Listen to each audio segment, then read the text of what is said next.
Locked On Podcast Network presents Locked On Sports Today. The Bengals are getting ready to pay a crooked number to Joe Burrow and JaMarr Chase, and maybe even T. Higgins. So who does that leave as the odd men out? Also, the Kansas City Chiefs have a problem with a key defensive lineman, and the way NFL teams pay rookies has to change. I'm Peter Bukowski, starting your day with the can't-miss stories and biggest debates in sports. You're Locked On Sports Today. Searching all major sports. Found. Let's start with the biggest story.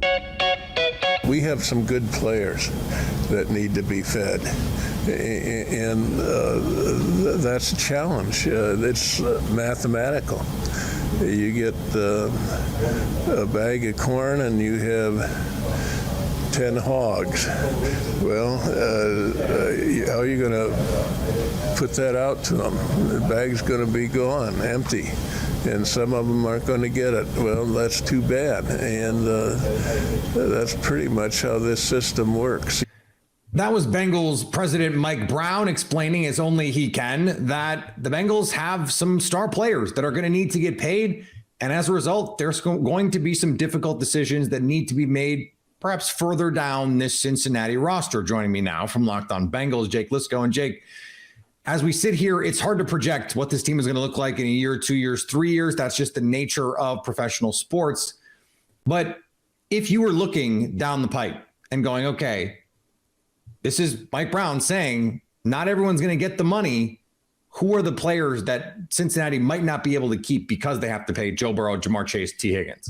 What they've talked about consistently as priorities are exactly those three players. And whether or not they can get a deal done with T. Higgins remains to be seen. I think it's something that they would like to do this offseason, and we'll see if that happens or not.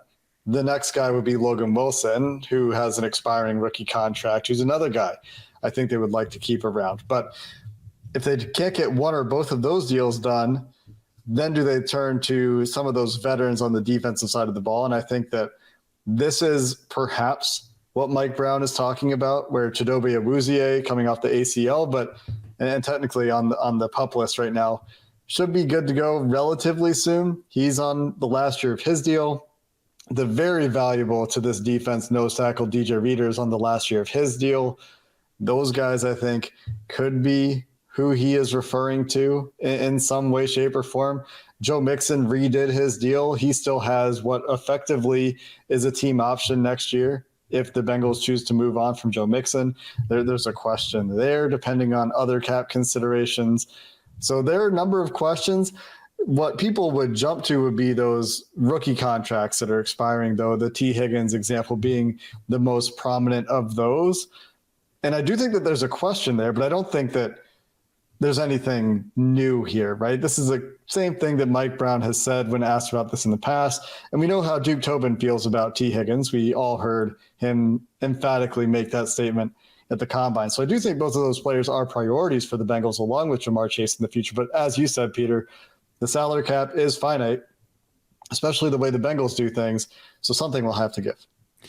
And if you project it forward, if you think Joe Burrow is going to get a top of market quarterback contract, and we do, and you think JaMarr Chase is going to get a top of market receiver contract, T. Higgins, the most expensive wide receiver 2 in the league right now, is getting $20 million.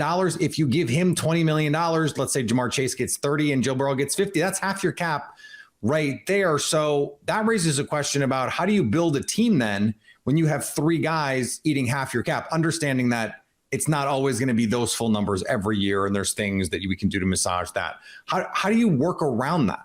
The Bengals love to put money in terms of cap hits early in deals so that they have more cap flexibility later in deals. They don't generally do huge signing bonuses, although Orlando Brown recently is an exception to that rule. They don't ever restructure contracts. And I know people said they restructured Joe Mixon's contract. They did not convert any of that money to prorated signing bonus money in terms of the salary cap. So these are things that they generally avoid. I would also say T. Higgins and Joe Burrow, you said 50 and 20 for those two guys in the opposite order. I think that they're going to get more than that each, like 53 to 55 for Burrow, maybe 22 to 25 for Higgins. If we're talking about current money just because of inflation. But along with inflation, TV revenue, we know right now for the NFL is insane. So part of this is the salary cap is not going to be 50% of the cap. It's going to be 33% of the cap, which is still a lot of the cap for three players. And you have to hit on draft picks in order to compensate for that. But you've seen the Bengals heavily invest on the defensive side of the ball in the last couple of years on the defensive in the draft with cornerbacks, with Miles Murphy, with Joseph Osai, with Zach Carter last year, defensive tackle, who they're expecting to step up this year. So they're preparing for the future. Dax Hill, last year's first-round pick, to replace Jesse Bates this year because they had a feeling they weren't going to be able to get that deal done. They've drafted for the future on defense to a large extent so they could pay these guys on offense, and those guys will have to step up, and they'll have to make tough decisions about some of those defensive veterans that have been so key in their recent playoff runs.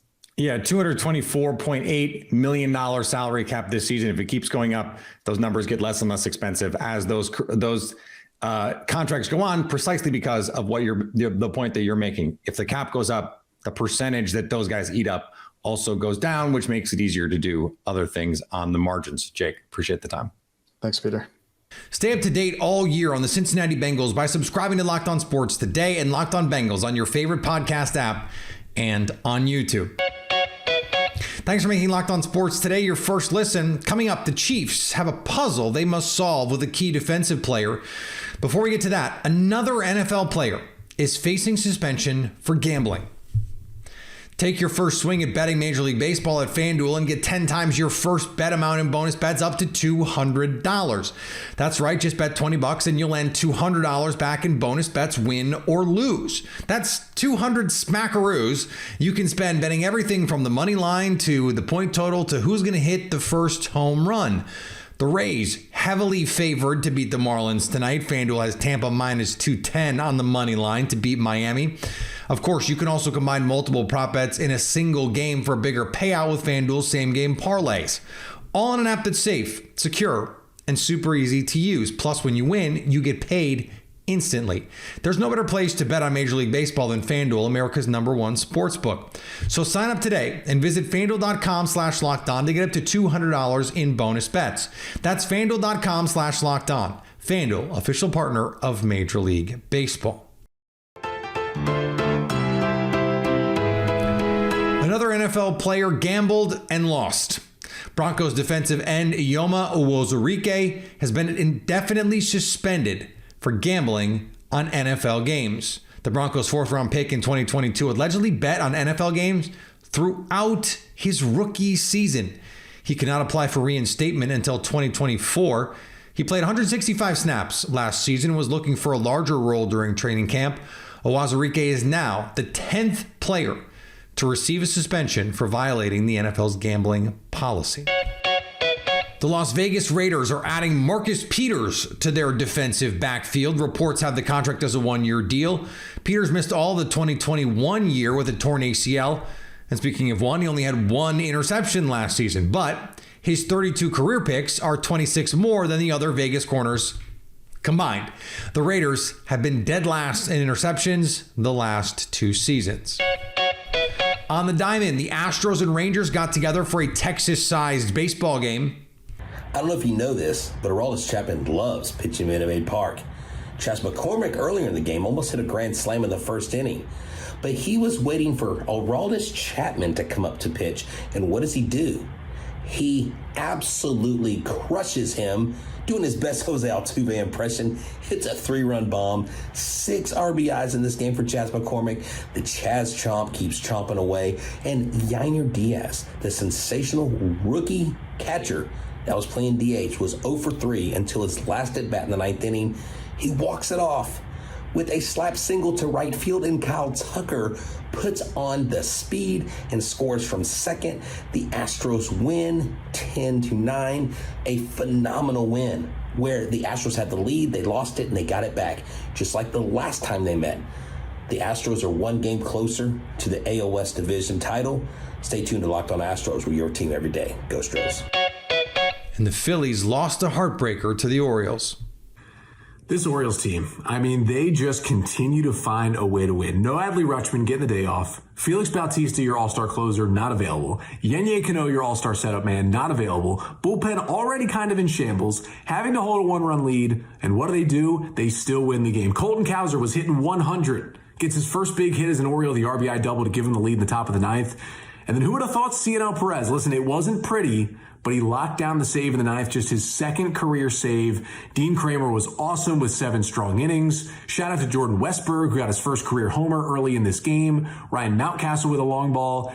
It's just different ways to win games. And the O's now 19-9 in one-run games. That's the best mark in baseball. They're doing it different ways every night, but they're winning ball games. They're still in first, and it is fun to watch this Orioles magic. I'll recap it all coming up on Tuesday's episode of the Locked On Orioles podcast. And the Reds and Brewers began their final series against each other this year. Hi, everybody. Chuck Freeman here on Locked On Brewers, heading down to the Brewer locker room, and the Brewers 3-2 winners over the Cincinnati Reds. And the Brewers get a Christian Yelich RBI base at the bottom of the ninth inning to win it. But the story here, the starting pitching and the bullpen bounces back. Colin Ray gives them a solid start, and then the guys in the bullpen lined up and got the job done, threw zeros up on the board until Yelich came through with the base hit. And the Brewers have won 9 of 11 against the Reds this year. Had to come back in this one, got down 2-1, and then Frelick hit a solo home run in the 6th inning to tie things up. The Brewers win it then on the Yelich base hit. But how about that? The Brewers just absolutely own the Cincinnati Reds. We're going to talk about this coming up on Locked On Brewers, get into some other things as well. But, man, yeah, you knew the bullpen was going to bounce back, and they did a terrific job. And the Reds are going to hate playing the Brewers for 2 more games because the Brewers just own the Reds. We'll talk to you later on tonight, everybody, on Locked On Brewers. The Kansas City Chiefs are the defending Super Bowl champions. They have the baddest man on the planet at quarterback, and they're back at it with training camp opening for them as they get set to defend their title. But that doesn't mean, with all that great stuff, that there isn't some palace intrigue, that there isn't some drama here. Star defensive tackle Chris Jones is not with the team and is getting fined the mandatory $50K a day to not be there. Remember, they changed those rules. He wants to get paid. Ryan Tracy from Locked On Chiefs joins me now. And Ryan, let's just start with this. Why is this deal not done? Really, it's because of the expectations that there's such a wide gap, because Chris Jones has said at the beginning of the offseason he wanted to be the number 2 paid defensive tackle right behind Aaron Donald. Well, that gap is up here. Quentin Williams came in well here, and that room, it's not as quick as just slotting it into what was expected to be maybe a $2 or $3 million per year kind of space. Now there's more room for posturing. There's more room for demands. That seems to be the direction that they're going right now. And so, as you mentioned, when you look at this, Aaron Donald, $31.5 million per year. Quentin Williams just signed a monster deal, $96 million total value, but $24 million a year, though he actually got a little bit more guaranteed than Aaron Donald. And it seems like the devil is always in the details with these things, that guaranteed money is going to play a role here. But Chris Jones, also significantly older than Quentin Williams, also has more sweat equity, more relationship with this team built in here. So what is your expectation of a timeline here? Are we going to be talking about week 1 and still wondering, hey, where is Chris Jones? I don't think so. I don't think he's ready to put the possibility to return to a Super Bowl on the line there. Chris is very, very adamant about remaining a Chief. Like, we know that that's in his criteria here. It is about, I think, the agents doing their job and getting the best for their client that they can. I do think it's going to take a little bit. I was optimistic that this would have happened the day before camp opened here. I was hoping Sunday night we'd hear the news and it would be over. But this gap, the way that the Williams deal came down, I think is really what's spurring this. And I think agents see an opportunity there. So it's going to take a little bit. I think there's going to be a coming together of the minds, but I'm thinking 10 days or so is probably what we're looking at. So as you look at this Kansas City team, Chris Jones is going to be central to a defense that came on at the end of last year with a slew of rookies, some undrafted players that came in and really contributed to what was a terrific Super Bowl run. I don't know, is there a bad Super Bowl run? Probably not, right? But part of it was, an essential part of it was this defense. Chris Jones, the anchor of that unit. How much of this, though, is the idea that Patrick Mahomes, who's getting a lot of money, can cover for a lot of deficiencies? If there's going to be some posturing on the Chiefs side. It's got to be, hey, we've got 15. So you just do whatever you've got to do. We think we can win games because we've got him. Well, it's one thing when you have the Grim Reaper, like you can put him out front, but he's one of the 4 horsemen, right? Chris Jones is one of them as well. It's Kelsey, and there's also an issue with Kadarius Toney, right? You need Chris Jones. He is one of your top 4 players. He is by far the best player on the defense. You must have him. You have gone out of your way to set this up so that you didn't get to this impasse by some of the other decisions that you've made this offseason. So I do think that both parties want to be together. I don't see a parting of the ways. It's going to be a little bit painful. It's, that awkward Thanksgiving meal, but it will get done in the end and everyone will be happy. What is the situation that you think would hold this team back, just panning out for a second, that would stop them from getting to the Super Bowl? It's really self-flagellation, overthinking things. We've seen Patrick have to maneuver his game around his receiving core. Looks like that may be on the table again with the Toney injury. Yeah. We'll see when he's back on the field. They have a lot of youth. They're very, very deep in this camp at both tight end and at wide receiver. So there's a lot of exploration. So the key is to not overthink it. Don't put kind of criteria that players can't live up to yet. You have to have your crystal ball on and see the future in terms of how you think you can develop this group for this season.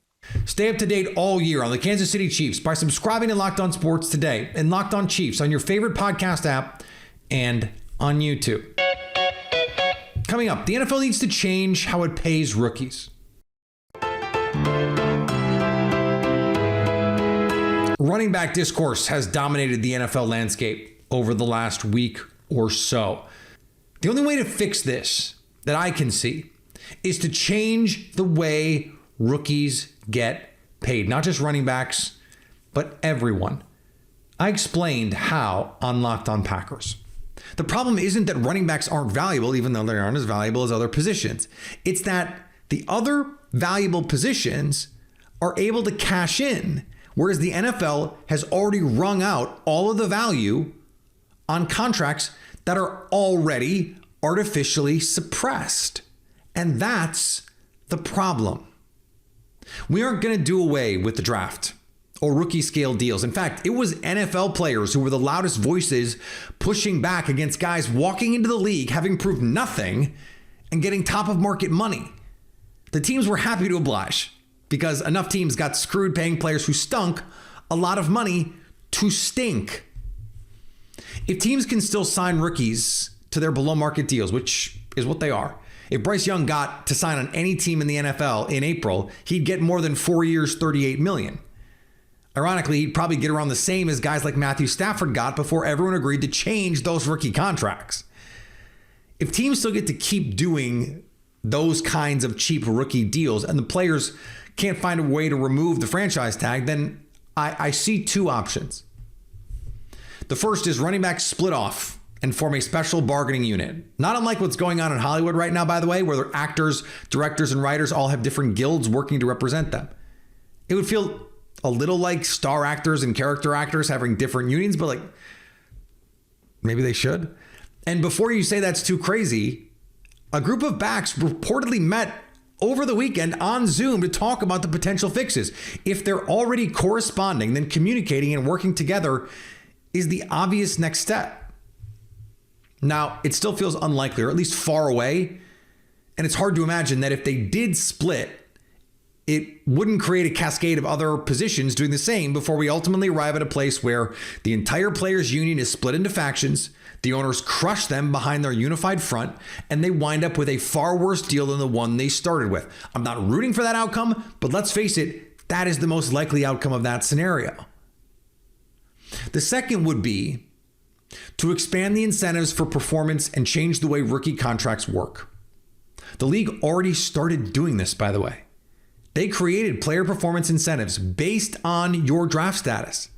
First round pick can earn 5th-year options at higher prices if they meet certain standards, while players selected outside the first can earn bonuses for playing more than 55% of team snaps, or making the Pro Bowl provides an even bigger jump. In fact, one that helped Jalen Hurts earn a couple extra million without hitting it big with that contract extension that he did, of course, hit it big with. But Hurts couldn't even start to negotiate a new contract until he finished his 3rd season.